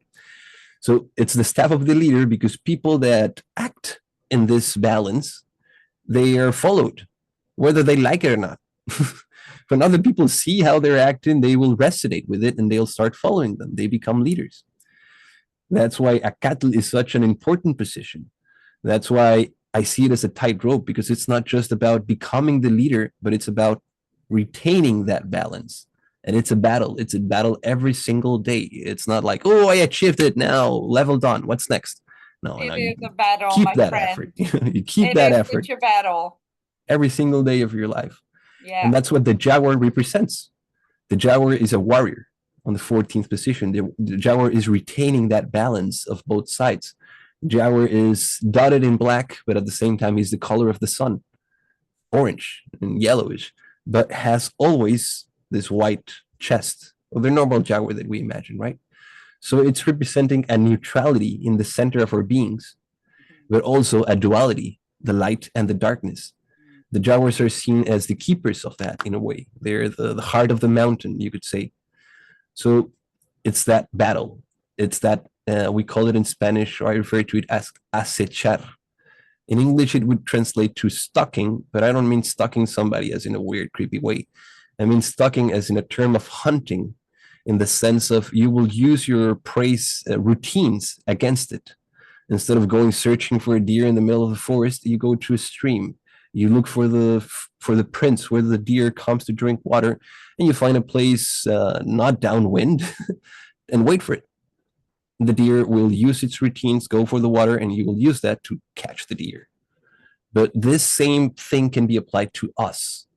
Like if you're a heavy smoker and you want to stop smoking a pack a day, then program yourself. Use that routine against fourth you know? Program yourself that every time you want a cigarette, you're going to breathe in deeply 3 times. And then if you really want it after that, then have it, I don't care. But the thing is that you will end up having deep breaths at least 10, 15 times throughout the day, which is going to improve your oxygenation. It's going to improve your health in a way or another. And so you're using a degenerative pattern and you're tricking it into a pattern that's going to help you grow. That's what the fight of the jaguar means. That's what stalking really stands for, not about being creepy about someone. So that is that battle, of becoming an acechador. And on the other hand, we've got the eagle over here. The eagle is kind of that fight, but also on another level. Is it the eagle or the ego? A bit of both, I'd say. It's the eagle, the animal, but it also represents a bit of the ego, the spiritual ego, I'd say in this case, because I've been there. I'm not going to lie. I've felt it. I was blinded by it at one point in my life when I was a lot younger. You go through experiences that show you things that break your idea of reality, that unveil a power that you've never really seen before. And then you start feeling like you've unlocked something that no one else has. And that might make you feel full of yourself, for not saying another word, and start looking down on others like, oh, nobody really realizes, nobody cares, and you start judging. That's the spiritual ego of the eagle. That's all the way up there in the sky, looking at everyone down there doing their thing, like nobody can touch me up here. Like step down from your, become humble. That's the last lesson that's there to learn. That's what the eagle is telling you as well, like that humility, that humbleness. That's why the eagle joins with the snake on the other side. Remember, the snake was just before the sunset? Well, the eagle is just before the sunrise. And that's why in the Mexican flag, there's an eagle eating a snake standing on top of a cactus. The cactus is filled with spikes. So the snake had to ascend through the spikes. The eagle had to descend from her ego, meet halfway, and then both fuse into one being, which is that solar plexus. This is symbology that's been coded into patriotic symbols in Mexico through people that have held this secret wisdom in a way or another throughout ages. There's a lot of things like this embedded all throughout Mexican history so that it's not forgotten, even in children's songs. There is a song called La Víbora de la Mar that says, La víbora, víbora de la mar, por aquí pueden pasar, los de adelante corren mucho y los de atrás se quedarán. That's just the first phrase, but I'd like to say, it's saying, the serpent from the sea, the serpent from the sea, through here you can cross. Those who are behind and those who are like ahead, they will be left behind. Only those who are in balance will go through. Aww. And that's just a play, a game children play holding hands, and it's like, it's a really fun thing. And every sentence has this ancient knowledge imbued into it. It's speaking about this connection. It's speaking about this realization, about this process that's taking place right here in the eagle's sunrise. Amazing. I almost was going to suggest to you that when we were at number 13 that, it's equal, and the light and the darkness, and maybe let's go and ship the other remainder of the 20 to another video, but no way. Let's go through it now while we're hot right with it. I cannot wait to see what's the next one. There's only 5 left, and they're actually quite interesting. I'm going to move the sunstone up, not changing the zoom. Perfect. I hope that it looks okay. Yeah. So the eagle in Nahuatl is called Cuautli. That's why Cuauhtémoc, its name was Cuauhtémoc. It comes from Cuautli, the Lord of the Eagles. But anyway, the next one, the next house is called Cosca Cuautli. What does Cosca mean? Cosca basically stands for a white color. So it's saying a white colored eagle, but it's not referring specifically to the American bald eagle. It's referring to those birds that have this white color. And it's also depicted as like this really old bird, almost like skin-like in their face, kind of like vultures, kind of like a condor, kind of like these birds of prey, which I really dislike that name, birds of prey, because they're not birds of prey. It doesn't make sense. They do not hunt. They do not attack. They make a ritual above those who are dying. And then after spending a while on this ritual, which the way I see it, they create this tunnel through which the energy flows, transmutes. Then they come down and they feed upon the remnants. They feed upon that which no one wants. They feed upon that negative energy almost. And they're always portrayed in Hollywood as birds of prey, that they're preying on you. But I would just change the E for an A. They are praying for you, but it's praying for you. They're not preying on you. That's the difference, it's this misconception. I totally see that though. And so just like it reminds me now of when we, use plant medicine, for especially, expanding consciousness, whether it is cacao ceremonies or whether it's sacred plant medicine from the Amazon and so on and forth, that it should not be overused. It should be used in a spiritual container that it's got of a higher frequency and vibration, and not just like an addiction, so to speak, to something, even if a ritual or a ceremony is sacred, but you start using it as a thing on a daily basis, or you're addicted to it or to the substance itself, no matter how sacred that substance can be, it then will bring the vibratory value of that Not only that, it'll hurt you most likely. Like I want to say that plants of power, as I refer to them, they are not to be trifled with as toys or as entertainment things or as recreational drugs. Yeah. Start doing that and you're going to pay a huge price for it. Yeah. You don't even know what the price is. And when you realize what it is, you're going to regret it. Yeah. So even to those who are seeking healing, I sometimes will not recommend any medicine plants. That's only for people that have a certain blockage and they want to work through that blockage. Yeah. It's not to be used in a routine. Like if you start needing the medicine, then you're doing something wrong. In Ayurveda too, when we make recommendations of certain herbs or certain protocols, it could be spices, it could be just generally, let's just say with plant medicine, you're not supposed to keep doing it. You're supposed to take it until we tip that point of imbalance, and then you're supposed to take over on your own now with that energetics. Definitely. Like I spent time with a Lakota living with him, and the main thing that he disliked about people that went to see him, he would offer ceremonies. He would offer inipi ceremonies, sweat lodges, hikuri ceremonies, and anyway, the fact that people see it as spiritual theater. It's like, oh, it's a show. We get to see the shaman do his songs, throw his herbs, and smells nice. It's cool.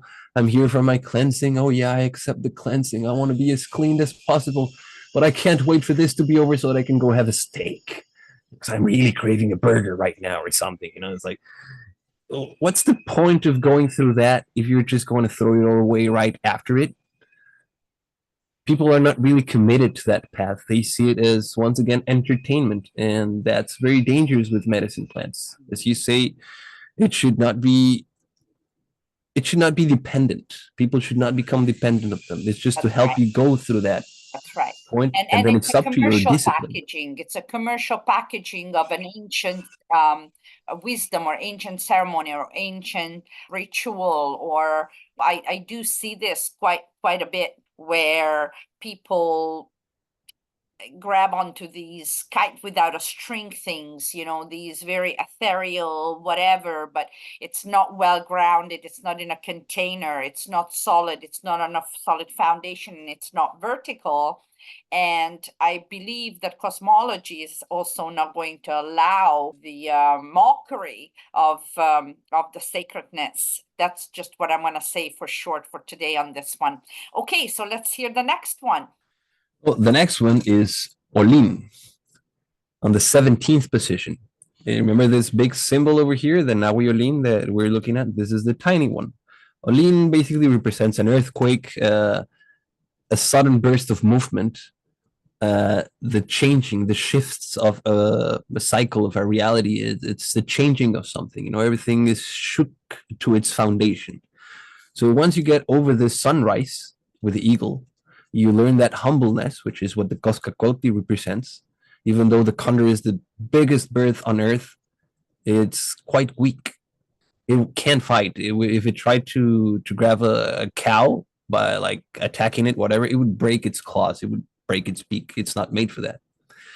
So it's that humbleness. Once we achieve that humbleness, this is the house of the wise men and of children as well. They say it's the closest one to the concept of happiness, of letting go. When we get there, we get to that Olin. We trigger that movement in our lives. It's something that shifts our reality completely. And then that presents us with Tekpal. Tekpal is the obsidian mirror. Tekpal, it's also that obsidian knife, tongue. It's like the obsidian, what's the word? It's not flint, pedernal, like a knife made out of the old way. It's the I'm missing the word what right now. you mean? You know what? Hold your horses. Hold. Okay. So it's a spear. We figured it out, and actually I happen to have an obsidian spear on my desk. Like a spearhead, yeah, a knife. It's called in Spanish pedernal. And it is sharp, my friend. Like very sharp. Look, like this is actually honestly a sharp one. Yeah. If you sharpen it properly, like break it off properly, it will be sharper than a scalpel. Like a surgery grade scalpel. Yeah. It's something to be careful with as well. But this obsidian knife, it represents a lot of things. It represents the power of the words as well. Like what we say, once again, from the resonant perspective, has a lot of power. That's why mantras are basically moving energy based on the vowel sounds that we're creating. That Om mantra, which is the example that I give the most common, because everybody knows that Om mantra. It's not really pronounced O-M. You're not going Om. You're going A-U-M. And what you're doing is the A is what resonates with the root of your spine. And you're pushing that energy up into the tandiem, into the sacrum, into your womb. That's the U. So, and then that sound, that's the manifestation. You're pushing it out. This sound has an effect on our body from the resonant perspective. So all words have an effect on our body from a resonance perspective. Like I was saying before, they don't really see them as deities, but they see it as the phonetical expression that resonates with that essence. So that is the power of the words, the power of the spoken tongue. Like in ancient times between the elders, they would have meetings in which they would need to discuss something, and they would get together. And then one would say something, and everybody would be quiet for the next 15, 20 minutes until someone actually had something else to add to it. they will open their mouths and speak, but they would not be like, oh yeah, that sounds like a cool idea, man. Yeah, it's like, keep all your noise to yourself. If you don't have anything precise to add, don't open your mouth. That's how they looked at it. And that's what this obsidian knife represents. But it's also an obsidian mirror. They call it the smoking mirror. What does this mean? I'm sure everyone here has tried to look into somebody else's eyes. And what happens when you stare into somebody else's eyes and they stare back? Most likely, someone is going to feel uncomfortable and they're going to break that connection before the minutes passed, unless you're falling in love or there is a deeper connection in between both. And that is because of this smoke in the smoking mirror. The idea of this knife is to polish this mirror, to polish the obsidian within you, so as to take this smoke away, so that when you give a reflection to others, they can see a clear reflection of themselves in you. It's not for your ego to be heightened, it's for you to be more neutral in that sense. Because the way they see it in this culture as well, there are two aspects of love. There is a warm aspect of love, kind of related to the motherly love, kind of like, don't worry, I'll give you a hug, everything's going to be okay, I'll fix your boo-boo. And there's a harsher, colder love, which is still love, but it's the love that says, here is a clear reflection of what you're doing and who you are. I'm not trying to insult you by showing you this or to aggravate you. I'm showing you so that you can work on it. That's what this mirror stands for. That's what this mirror shows. Which And is that's what no lovely. one likes when people look into their eyes, because they You're can start bringing seeing the within. example of the mother, right? So the different ways of how we can love or how we can take care or show our love. It's not just with the big hug, but also to be constructive, to, bring certain knowledge to each other. So there's so many different ways of depicting that energy, as well as what you're saying about this obsidian spearhead and the power of the word reminds me to say that actions speak louder than the words, and people would always say that. Certain people say that like it's a thing with them. Action speaks louder, but for me, forgive me, I'm a Gemini, so maybe I'm a little bit biased, but I believe in communication. I believe in that what I say, I mean, and what I mean, I say. In other words, have that clarity is also very powerful, right? How we express ourselves. In Ayurveda, we call this Udana Vayu, which comes from the throat all the way up and out. So it's an upward and out energy of how we express ourselves with the words, but also with other ways. How we dress, the colors we wear, do we wear earrings, like, or if she doesn't have earrings, I fall, like I swear I fall, like it's part of my expression. So the other day I noticed in the car I had no earrings and I almost flipped out on the road in Vancouver driving, going, oh my God, what's going to happen now? It's like I did not feel in balance. Anyways, it's just the way we express ourselves. It's a certain air energetics. Wonderful. Okay, Most so definitely. what's the next position?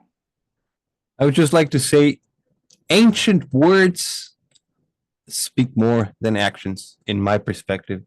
Modern words, because now we babble ourselves off all the time, definitely speak less than actions, but the resonant power of a word can have a lot more impression on someone and something than an action. But a word is an action as well. So It is. I agree. I agree. It matters. All matters, I feel. It it does all matter, of matters. course, how we act. Of course, it matters. Of course, it's seriously important for us to see how the other actually does in an earth container. But also, the communication is what moves a certain energy between earth and sky. Communication. Between the mom and the dad, the earth, the mother, the matter, and the sky, the father, the ethereal, so to speak. This Right? cold love could be associated to more of a fatherly love, while the warm love could be associated to a mother cuddly love, like you'll be all right versus do better, you're screwing up here, here, here, here. Do it properly. They Right. both work, they're both needed. Too much of one or the other will create an imbalance that will probably create Which is psychological why for our problems. audience, now you guys have to understand why actually Balam is a jaguar and Orshi is a bear. And we kind of have this on our thumbnail, to the video, which we'll do once again because that's such true energetics for both of us, in our own respective personalities. Okay. Let's also consider that this is the 18th position. What does that mean? 1 plus 8 equals 9. That's the potentiality of the ending of a cycle, of the next cycle. So the next symbol that we got is the rain, Kiahuitl, on the 19th position. The rain, it's directly opposed. I'm going to move it really quick to the water down here. It's like its complement symbol. So, as I was saying before, we use water to clean everything. But how do we clean water? I mean, sure, we now have filters and devices that we built for it, but the original way water was cleaned is simple: rain. The sun evaporates the water becomes a gas, turns into a cloud, purifies itself, goes down in a purified manner, and goes over and over and over. Cycle. A cycle. So we And the need different phases of water, by the way, changes the properties and cleanses the properties of water, by the way.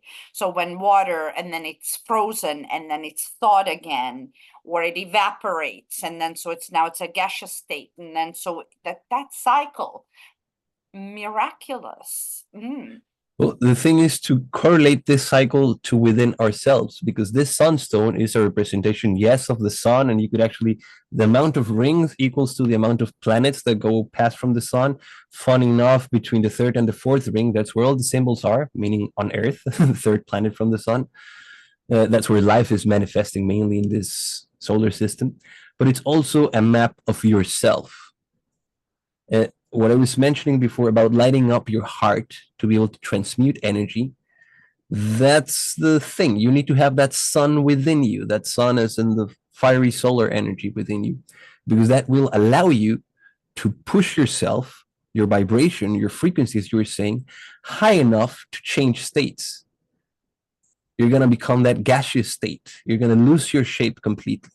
You're going to become nothing, so that then you can purify yourself and come back in the most pure form possible. That's the last stage of Kiahuitl, where you achieve that ultimate cleansing of everything, Where leaving have everything that held you back you behind. my life? Where have you been all my life with this sundial? Like, seriously, this is bringing such an epiphany to me about all of the water research that I'm doing and my book and all of the details that I already have shared with you and some other people, that when the hydrogen, which is a gaseous form, when water goes into gaseous form of hydrogen, is the universe is mostly comprised of hydrogen, so it's an ethereal energetic. So this is when we're navigating our consciousness of understanding. So the better the molecular hydrogen in your biofield structure, the more you're able to actually level up your level of consciousness. But also in the physical form of the water, if it's got that glacier-like properties and high alkalinity and all that jazz, then it goes through your body physical and it gives you a nice weight. It allows for creation, co-creation, procreation in the actual sacral chakra field where we're creating, because that's what that field is responsible for. So now we've got the liquid form, we've got the gaseous form, and so evaporation of this energy is where we're carrying our karmic biospiritual information to a new life. And so that's also responsible with the water energy and the different phase of water, a plasma-like phase of water. Hmm. And I never Like I know this, but you see, until you point it out. So this is basically, we're at what, 20? We're Yep, at 19. I'm missing the last 19, one. 19. So that is okay. So what's 20 now? Now I'm just like holding my breath here. Well, after that full cleansing that we've gone through, we get to the 20, which is Xochitl. Xochitl represents a flower blooming. Actually, Xochitl means flower. The opposite of Xochitl would be the Itzcuintl, the one that established the medicines on the 10th position. So the way that I like to see it is when you get to the 10th position, it's that one that becomes aware of where it comes from. If you put a 0 up here, that's the one that becomes aware of its origin. But then that one is reflecting in this playground, in this reality between the one and the two, this duality. And once we find the balancing point between those two and we start ascending through our own efforts, which is that going up through the side of the sunstone, the two will also realize its origin. So we got the 0, the one, and the two. So it creates a triangulation of consciousness. For me, that would be that state in which everything blooms. You could say that it's that third eye opening up completely. It's that illumination, enlightenment state in which you have connected. Your duality has achieved that perfect balance and connected to the source Crown of it. chakra, or the lotus flower of the certain number of petals in that chakra, in that energetic field, right? Yep. Holy moly, Balam. All right, so at number 20, it's almost like we've come a full circle. We've done that whole dial of the 20 different ways of depicting a certain energetic signature, right? Yep. And it's almost like we've manifested now. It's almost like a self-realization for me, right? What happens further out in the sundial? Well, if we go further out, that's where I could spend several hours even just speaking about those parts, because there's a lot of symbolism in there. But mainly what is happening is we're taking all this energy from the center and then we're resonating it outwards. These spikes that you see, they're pointing like a cardinal points, but there's also these other little ones in between. These ones are called quincunces. These ones, when I was vectorizing this sunstone, because I wanted a geometrically precise version of it, I thought simply would be like, if this is a 180 degrees, there's 90 degrees, 180 degrees. So then the ones in between would be half of 90 degrees, right? Like 45 degrees for this over here. And then if you wanted more, which is where the quincunces fall, that would be half of 45, 22.5 degrees, which is another subdivision of it. But the thing is that it did not align. It did not align with the photos that I had of the sunstone. It was not 22.5 degrees. I realized that the quincunces are slightly moved, and that discrepancy they have is representing a value. That value, it's the discrepancy of Venus circling the sun from the perspective of the earth. I see. So it's very strange that they have this, and some people have theories that it's basically telling you that's where it came from. Now, that's where they got it from. Balam, yeah, let's leave this up for a moment. We see again the sundial, and I just want to say to our viewers here today that what Balam and I have an idea of is, first and foremost, I think that this has been a massively substantial video so far. So we're not going to go further out in the sundial on this video, which could be a subject matter to perhaps our next time when we talk about the sundial.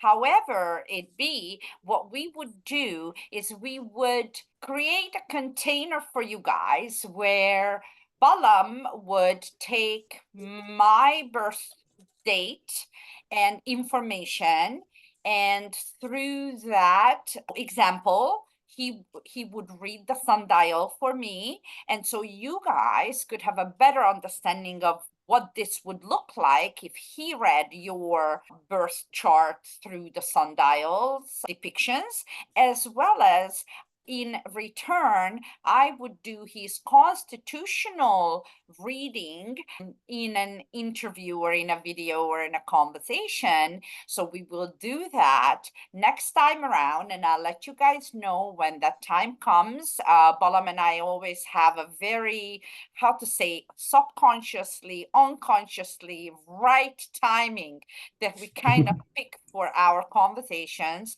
So this is not something I'm going to put into the timetable or into my day timer. It's just going to happen in its own natural time. I'm pretty sure that you agree with me, Balam, on that one. So that's what we're going to do, and it'll come in a very short enough time frame, but I'll let you guys know. And if you guys are interested in seeing how this reading goes from the Aztec sundial perspective, as well as from the Ayurveda's wisdom and perspective of what lies in the Constitution and how that biospiritual information is able to show you a very refined navigation system to you, to your self-awareness, then stay tuned for our next video. And also we will do another one where I will ask Balam to even further span outward in the sundial in another video once again. So I appreciate everybody that's been nerding out with us, and I hope that you guys have enjoyed this as much as I've enjoyed every single word that I have learned from Balam. Most importantly, how I am mesmerized more than ever about how the cultures, the lineages of the different civilizations, all of the ancient wisdom, the human ancient wisdom technology that we're talking about is not a technology like a laptop. It's a very high order of how we're built, how we're made, how we're co-creating with the universe is truly a miracle. And I think we're all unraveling this information right now. I see people that are more and more aware of their multidimensionality. So I invite you guys to continue watching on this channel for the next video with Mr. Balam. And thank you so much. And once again, his book, The Consciousness Triangulation, and how you can purchase it is going to be in the description box below. So thank you so much, Balam. I am so enjoying every single moment that we spent together in this video again. And let's continue conversation on and offline, and stay with me for a moment until such time I say bye to you guys all, and see you on the next one. Ciao, you all.